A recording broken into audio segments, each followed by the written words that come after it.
हमारा संविधान धोखे में है। संविधान को हाथ लगाएगा उसके हाथ हम काटेंगे। ये जो हमारे दुश्मन है, मनुवादी लोग हैं, उस संविधान को कमजोर करने की कोशिश में लगे हैं। 85% to 90% of this IAS officers are all Brahmins. मनुवादी विचार जो है कैंसर की तरह है, और अगर कैंसर निकालना है, इसीलिए ये जन आंदोलन ही एक तरीका है जहां से हम इसको पूरी तरह से निकाल सकते हैं। और इसका फायदा सिर्फ और सिर्फ ओपन कैटेगरी यानी ब्राह्मण बनिया लोगों को होने वाला है। ये इकोनॉमिक वीकर सेक्शन जो है, इसका फायदा बहुजन समाज को बिल्कुल नहीं होने वाला है। ये अभी हमको समझने की जरूरत है। और ये रिजर्वेशन और ये जो मामला है वो खत्म करने की जो कोशिश चल रही है, उसमें अगर आज हम संगठित होकर नहीं हम उसको फाइट करते हैं तो फ्यूचर जनरेशन हमको माफ नहीं करेंगे। ये मनुवादी जो संस्था सिस्टम है ये हमारे देश में लागू होगी। राष्ट्रपिता महात्मा ज्योतिराव फुले, राष्ट्रमाता सावित्रीबाई फुले, लोक राजा जो महान राजा हमारे कोल्हापुर करवीर नगरी के छत्रपति राजर्षि शाहू महाराज, विश्व रत्न डॉक्टर बाबा साहेब आम्बेडकर और हमारे मूल निवासी सभी महान व्यक्ति, उनका मैं स्मरण करता हूं। आज के जो इनॉग्रेटर है डॉक्टर राज कपूर सर, आपका स्पीच मुझे बहुत अच्छा लगा। और मंच पर बैठे हुए सभी मान्यवर साथियों, आज का दिन ये बहुत बड़ा दिन है। डॉक्टर राज कपूर सर ने कहा कि अटेंडेंस थोड़ा कम है, लेकिन मुझे लगता है काफ़ी अच्छा अटेंडेंस है। ये आज का जो 9th नेशनल कन्वेंशन है, और मुझे लगता है कि यहाँ पर जो भी लोग हैं they are representatives from their region, सब ऑल ओवर इंडिया से सब लोग आए हैं। तो ये आपने जैसे कहा कि एक व्यक्ति नहीं है, but they are representating a very large section of मूल निवासीज इन देयर रीजन। और मुझे विश्वास है कि ये जब वापस लौटेंगे तो ये सब मैसेज वहाँ पर उनके रीजन में फैलाएंगे, मूल निवासी सब डॉक्टर और लोगों को प्रेरित करेंगे। साथियों, हम जो डॉक्टर्स लोग हैं, these are the very highly educated section of our society. अगर देखेंगे पूरा हमारा जो मूल निवासी समाज जो है, तो मुझे लगता है सिर्फ 1% या उससे भी कम होंगे जो इतने हाईली एजुकेटेड डॉक्टर्स हैं। और ये लोग, हम लोग जो है, these are the cream of the society. और कोई भी आंदोलन, कोई भी मूवमेंट अगर सक्सेसफुल करना है तो जो highly educated cream of the society जो है, अगर वो लीड करते हैं, लीडरशिप लेते हैं और गाइड करते हैं समाज को, तो वो जो मूवमेंट है, वो जो संगठन है, वो ज़्यादा और जल्दी सक्सेसफुल होता है। बाबा साहब ने कहा है, हम सब जानते हैं, बहुत बार सुनते हैं कि अगर हमारे समाज में 10 डॉक्टर, 20 इंजीनियर और 30 वकील अगर होंगे कोई भी समाज में, तो उस समाज के तरफ कोई बड़ी आंखें उठाकर नहीं देख सकता है। लेकिन आज ये फैक्ट है कि हमारे समाज में लाखों डॉक्टर्स हैं, लाखों इंजीनियर्स, वकील और अन्य प्रोफेशनल्स हैं, लेकिन फिर भी आज ये ऐसी परिस्थिति क्यों है कि हम लोग आज भी थोड़े से डरे हुए हैं। हम ये भी सोचते हैं कि हमारा दुश्मन शायद हम पर हावी हो रहा है और कुछ षड्यंत्र चल रहा है और हम वीक है। ऐसा क्यों हम महसूस कर रहे हैं इतने लोग पढ़े लिखे होने के बाद? तो मुझे लगता है कि in spite of being such highly educated section of the society, जो हमें लीडरशिप करनी चाहिए, जो हमें और योगदान देना चाहिए इस मूवमेंट में, उस पैमाने पे नहीं हो रहा है। सिर्फ चंद ही लोग हैं जो बार बार इसमें सहयोग देते हैं। और अगर बहुत ज़्यादा पैमाने पे हमको लोगों को एक्टिवेट करके हम अगर इन्वॉल्व करेंगे तो ये हम सक्सेस के मार्ग पर चले जाएंगे। और बाबा साहब ने ये भी कहा है कि ये जो पढ़े लिखे हम लोग हैं, सिर्फ हमारे खुद के ऊपर कॉन्सेंट्रेट नहीं करना है।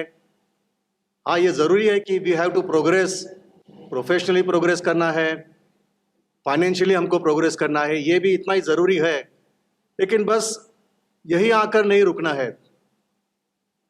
हम देखते हैं, हम आपका भी यही शायद एक्सपीरियंस रहेगा कि हमारे जो पढ़े लिखे लोग हैं वो काफ़ी लोग अपने कंफर्ट जोन में चले गए हैं और सिर्फ खुद का वो बारे में सोचते हैं।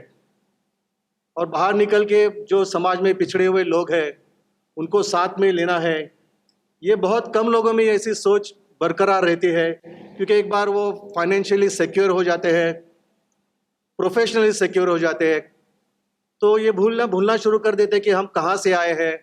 हमारे लिए बाबा साहब ने जो संघर्ष किया है, जो रिजर्वेशन नहीं बल्कि रिप्रेजेंटेशन की वजह से, और उसका बेनिफिट लेके हम यहाँ तक पहुँचे हैं और इतना प्रोग्रेस हुआ है, ये कई भूल जाने की जो प्रोसेस है वो शुरू होने लगती है। और मुझे लगता है ये जो लोग हैं हमारे समाज में जो भूले जा रहे हैं, उनको शायद हम न्यू ब्राह्मण्स कह सकते हैं, कि हमारे समाज के ये ऐसे कुछ न्यू ब्राह्मण्स हैं जो कनेक्ट होना नहीं चाहते हैं समाज के साथ। हमारे तो बहुत सारे ऐसे डॉक्टर कलीग्स हैं कि जो घर में बाबा साहब का फोटो भी नहीं लगाते हैं, गौतम बुद्ध का कोई वहाँ पर स्टैचू नहीं होता है। हालांकि बुद्ध कहते हैं ये सब सिंबॉलिज्म में भरोसा नहीं करना चाहिए, लेकिन मेंटली फिलोसॉफिकली भी थोड़े से डिप्राइव्ड ऐसे लगते हैं। मैं इसके लिए एक टर्मिनोलॉजी कॉइन किया हूँ, शायद बहुत मेरे पहले भाषण किया होगा तो काफ़ी सारे लोगों ने सुना होगा। मैं उसको MBBS कहता हूँ। जो लोग ऐसे नैरो माइंडेड हो चुके हैं हमारे समाज के, तो MBBS यानी bachelor of medicine, bachelor of science, ये हम सब जानते हैं। तो मैं ऐसे लोगों को MBBS इस तरह से कहता हूँ कि इसका मतलब है मैं बीवी बच्चा सिंड्रोम। मैं मेरी बीवी, मेरा बच्चा, सब कुछ।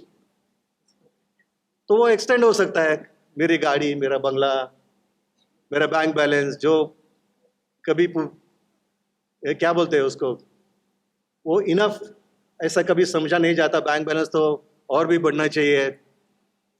तो ये माइंडसेट से बाहर आना बहुत ज़रूरी है। ये MBBS माइंडसेट से बाहर आएंगे तो ही हमारा समाज का कुछ भला हो सकता है। तो साथियों, हम सब लोग अभी बहुत सब बड़े पैमाने पे अब चर्चा करते हैं कि हमारा संविधान धोखे में है, कुछ करना चाहिए। तो काफ़ी सारे जो इंथुजियास्टिक हमारे कार्यकर्ता बड़े जोश से कहते हैं कि जो संविधान को हाथ लगाएगा उसके हाथ हम काटेंगे। तो हमको ये समझ में नहीं आता कि ये संविधान जो है, ये जो हमारे दुश्मन है, मनुवादी लोग हैं, उस संविधान को हाथ नहीं लगा रहे, उसको टच भी नहीं कर रहे, लेकिन उसको बिना टच किए बहुत ही अलग तरीके से उस संविधान को कमज़ोर करने की कोशिश में लगे हैं, और ये हमको समझ में भी नहीं आ रहा है।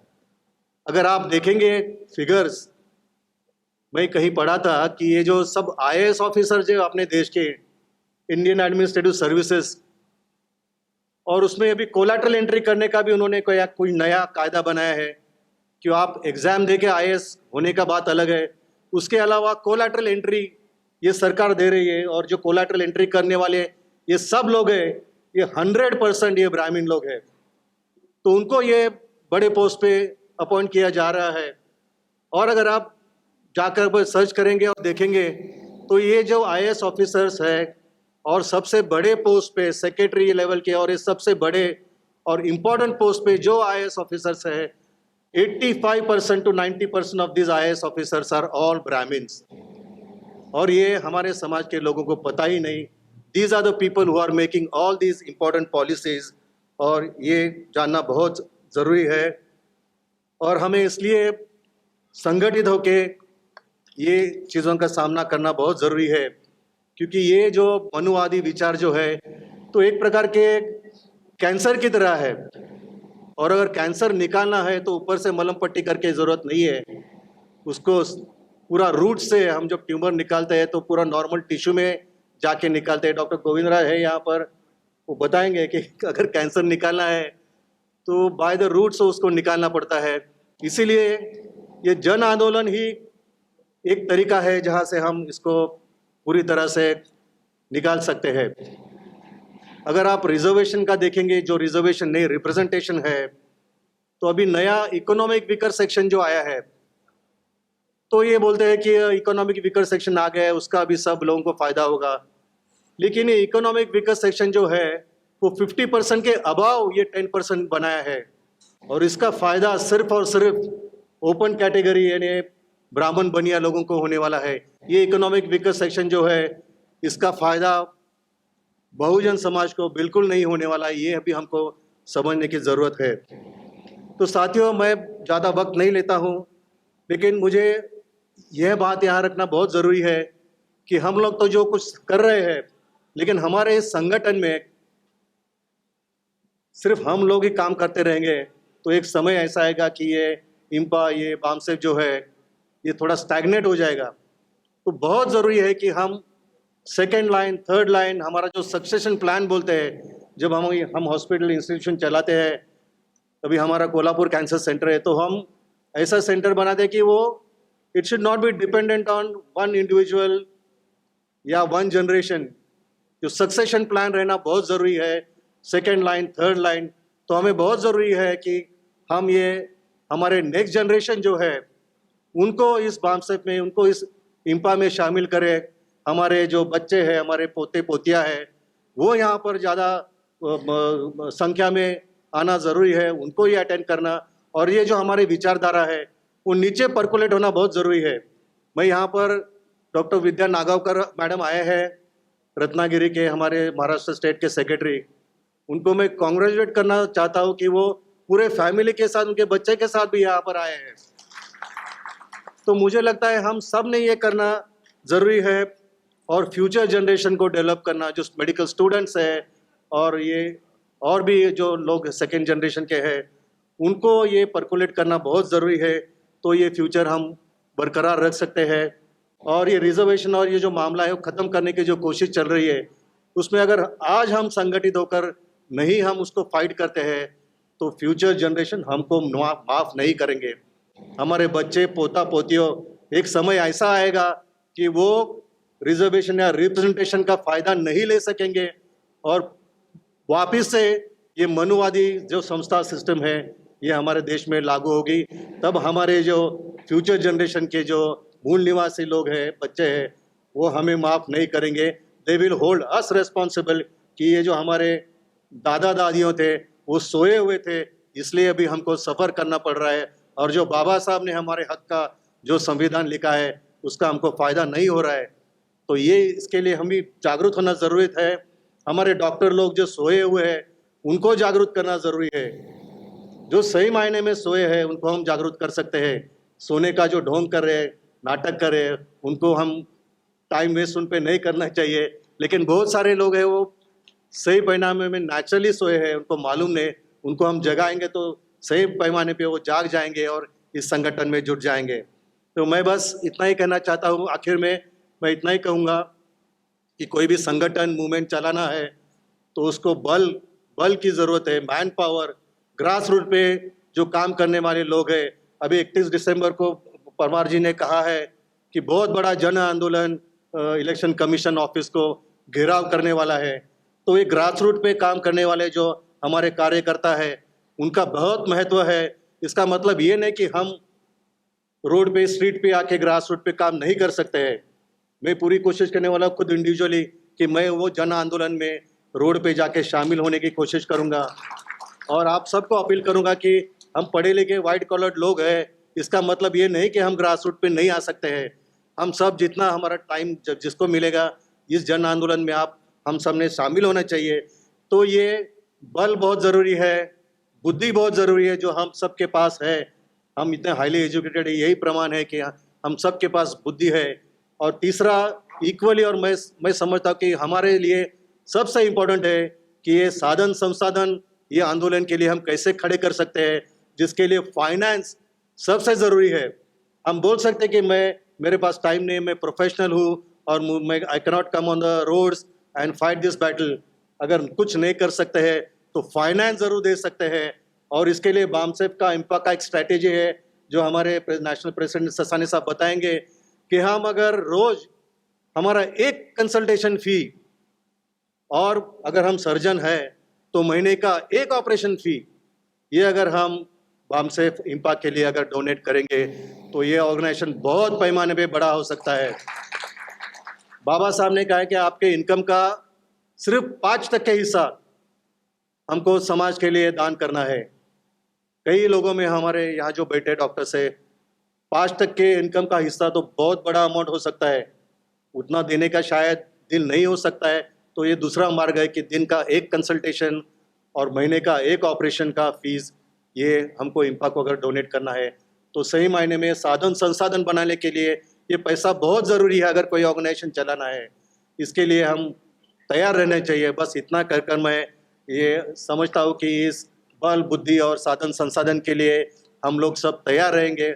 और बड़ी तौर पे ये इम्पा यहाँ पे जब बैठे सब रिप्रेजेंटेटिव्स है, अगर ये इसमें से हर एक जन 10-15 डॉक्टर को या पैरामेडिकल को इकट्ठा लेके आएंगे, साथ में आएंगे, तो मुझे आई एम श्योर कि अगला जो 10th नेशनल कन्वेंशन होगा तो इस तरह का जो हॉल है ये अटेंडेंस में हाउसफुल हो जाएगा। तो मैं अपेक्षा करता हूँ कि अगली बार हम ये परकुलेट करके ज़्यादा सक्सेसफुल करेंगे। तो यही बात करके मैं यहाँ पर रुकता हूँ। जय भीम, जय मूल निवासी, जय भारत। नेशनल दस्तक की आपसे गुजारिश है कि अगर इसको बचाना चाहते हैं तो नेशनल दस्तक को सब्सक्राइब करने के लिए रेड कलर के सब्सक्राइब बटन को दबाएं, फिर बेल आइकन की घंटी दबाएं। नेशनल दस्तक को बचाने के लिए बहुत जरूरी है कि हर खबर को शेयर करें, लाइक करें, कमेंट जरूर करें।